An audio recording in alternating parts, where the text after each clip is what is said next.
Hello everybody and welcome back to the channel. Today I'm going to be going over the frame build for the set of shelves I covered in my previous video, the link for which is in the video description. Let's get into it. I decided to build the frame out of mild steel plate and rectangular tubing, and after marking out my dimensions I kicked the build off by cutting each part on the cold saw. As I'm going to be TIG welding these parts, I wire wheeled each part to ensure lack of contamination at the joints.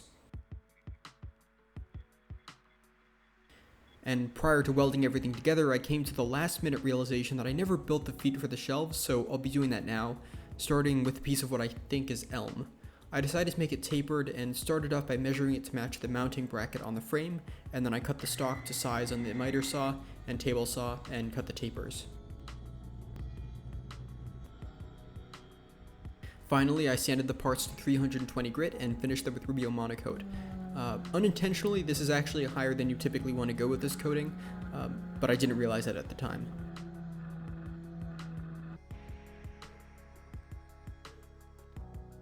With that misadventure out of the way, it was time to weld the frame together.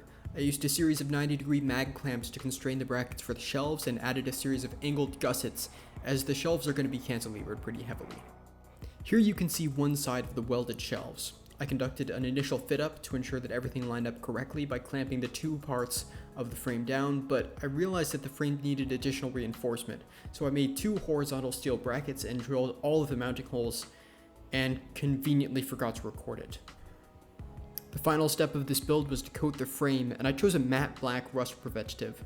After a couple coats, I was ready to do the final assembly, and I'm quite happy with how it turned out.